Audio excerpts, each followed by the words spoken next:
Hello, my name is Kayla, and I'm here to tell you about the career path that I have chosen to take on for the rest of my life. I'll give you a hint. It has something to do with gaming. It has something to do with making the games. If you said game designing, then you get a car. No, you don't. No, you don't actually get a car. Your prize is actually just listening to me talk about my career. Career path and why I chose these path of wonders. Why Willy Wonka would I do that? But so sit back and enjoy the ride. All right, so let's get right into this thing. Now, the first thing we need to know about game designing is what is game design? What is a game designer in the first place? What is game designing in the first place? Well, game designing is actually one of the foundations of many of our famous games. Think about it. I mean, Sonic wouldn't be Sonic if they didn't try to put the foundation of what the heck they wanted to do. The Hedgehog wouldn't even be alive. or Mario, for example, it wouldn't be what it is today if they didn't just even did Donkey Kong. Donkey Kong wasn't alive, Mario wouldn't be alive. But Donkey Kong was alive, why? Because of game designing. Now, what is a game designer? Now, a game designer. A game designer is basically one of the ringleaders of the circus. It's like, you know how the ringleader just takes the lion head on without being attacked? That's basically what a game designer is. A game designer is broke up into 5 categories. Here we have the storyboard artist, the concept artist, the game writer, and the game designer. But the lead game designer is the one who is one of the ringleaders in the game studios. Now, the game designer doesn't do all the job for the game. In fact, the game studio is broken down, as you can see, into many different parts. But we're focusing on this part because that's my career path. That's my path of wonders. And the game designer as well, it has duties. It has many duties instead of one. Like it's in charge of designing characters, levels, puzzles, art, and animation, which is all the foundations of a great video game, of amazing video games like I said, of Mario and Sonic. And the reason why I keep bringing them up is because they're my favorites. They're part of my childhood. But anyways, now key skills for video game designers. Key skills for video game designers.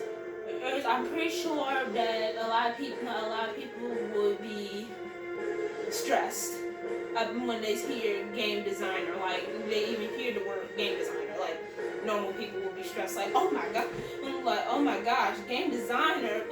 How you what?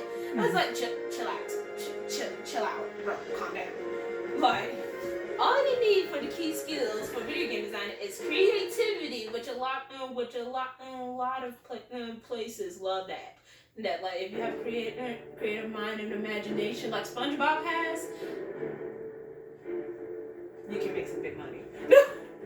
And artistic vision. Now, artistic vision is a very nice little skill that artists of all types have in common, because if they don't have artist vision plus imagination, they won't be able to do art. Like art is a skill, people. A passion for video games, which I also have. I've been had this passion for video games ever since I was in first grade when I got my first little console from VTech. Yes, that was a game. That's counted as video games. And storytelling ability, which I also have as well. Now, storytelling ability, like no, it's not just anybody having it. It like you have to have that juice. You have to have the seasoning. You have to have the flour on the chicken before you put the flour in the pot. You can't just put the chicken raw in the pot. Like nobody's gonna want the chicken. Now, you get what I'm saying? That's the same thing with storytelling. You can't just throw characters in there. Like people are not gonna get it. Even if you're trying to do a fan mod of a game, nobody's gonna want to play it because the story concept is all messed up. Now, wide range knowledge of gaming trends. Now, a lot of game designers nowadays, they know about a lot of trends in the gaming community. Yes, every community has their own trends, and the gaming community is one. I, for one, don't know all the trends yet because I'm out of the loop, but I'm pretty sure if you ask some of your favorite game designers. Sorry, folks, we had an interruption from the YouTube cast members. Anyway, where were we? Oh, wide-ranging knowledge of gaming trends.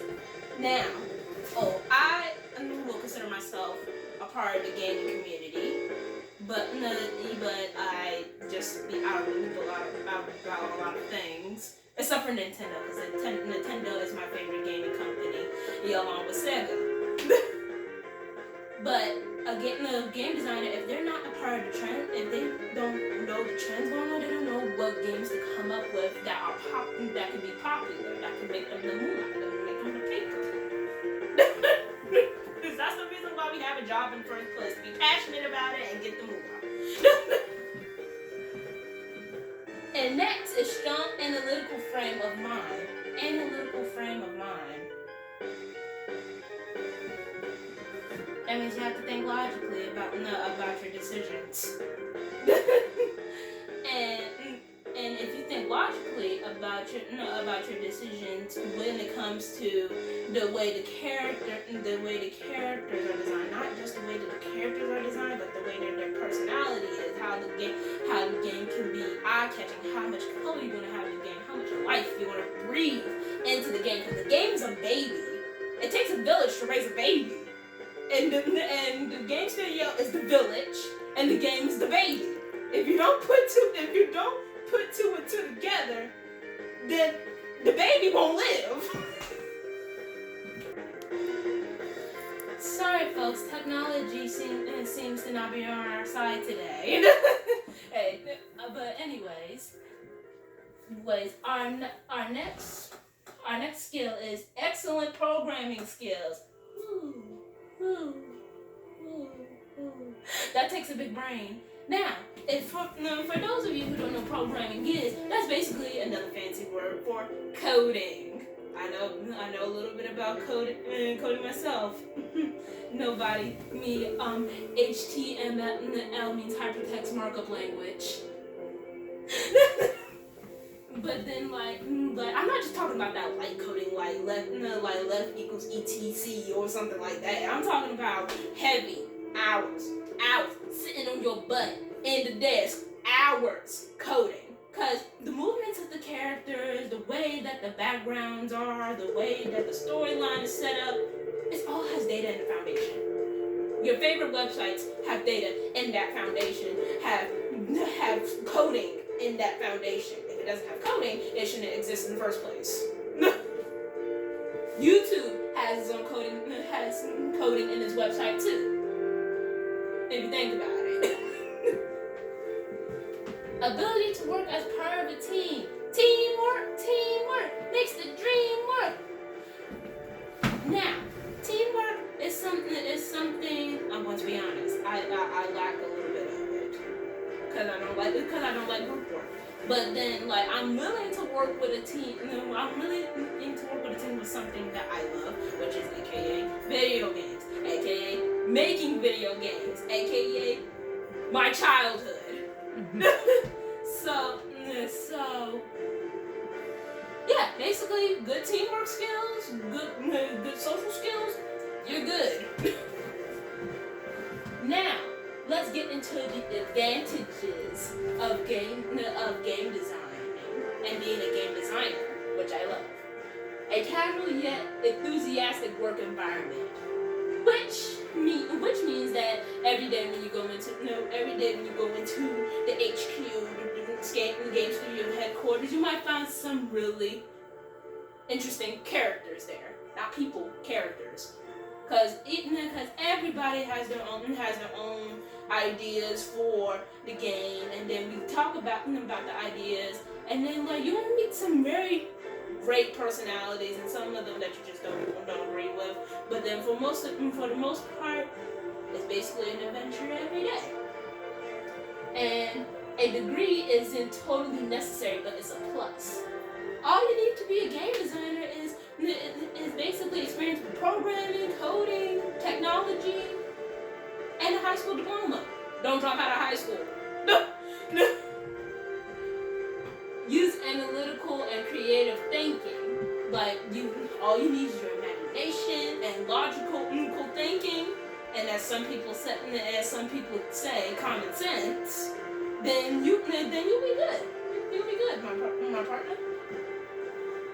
Playing games is a part of your job, which is awesome, because I do tend to get distracted with that, with my work, and I get bored easily when it comes to writing. So knowing the fact that game designing is also, you could be a game tester, oh, I'm down with that.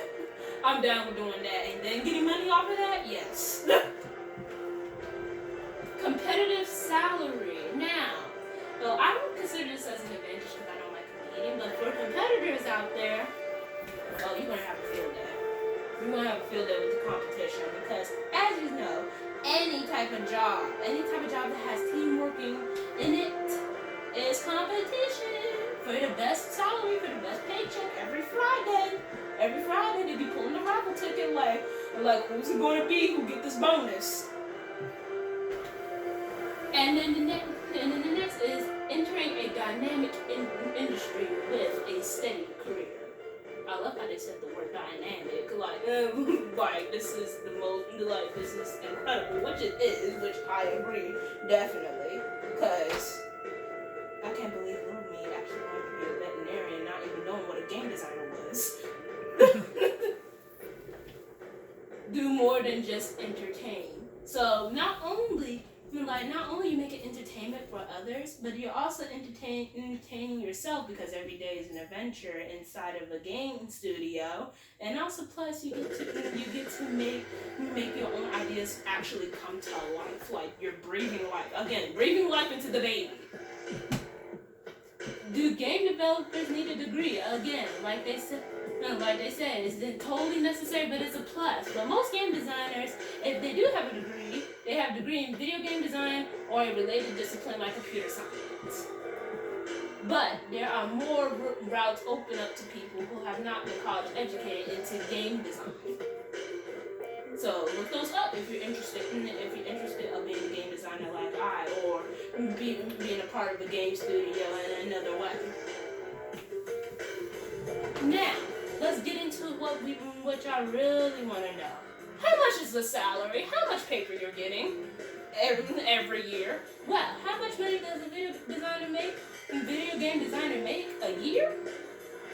In a year, sometimes individuals in the industry earn up from $70,000 a year to $90,000 or more, depending on their earnings, their boost, their experience, and also their work ethic. So all I gotta say is they be big ballin'. Okay, let me stop. Oh, my favorite theme song just came on. Never mind. But a video game designer can get a salary as well. Most people think that you can't make money out of video games. Video games are just a distraction and waste of time. That's what y'all haters think. Well, guess what? I'm here to tell you that anywhere in the game industry, you can make money. You can make money just by playing the game, playing a mod of a game. You can make money just by testing a game, writing scripts of a game, naming a character in a game. Lie to me again. Alrighty. So now I'm going to give you a bonus reason of the story behind how did I actually choose to be a game designer. So ninth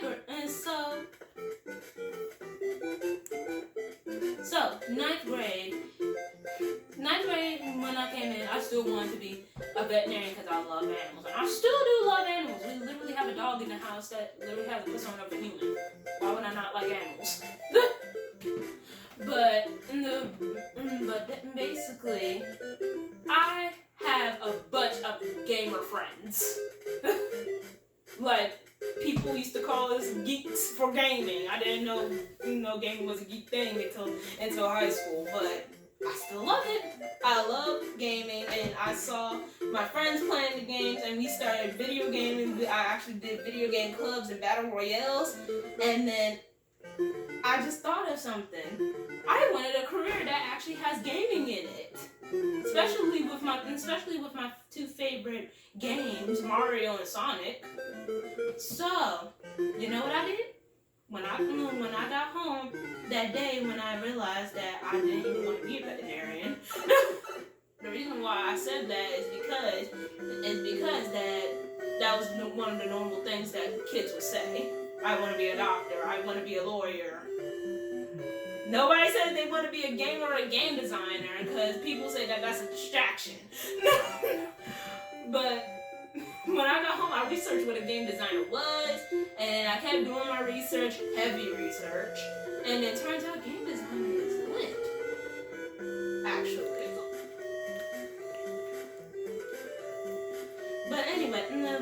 Anyways, you guys, that is it. That is it for my career wonder path, and that's the career I chose, and the reasons why, and also the reasons why I think it's a great career to choose. As you can see, I worked very hard on this, especially with that happening. Bye.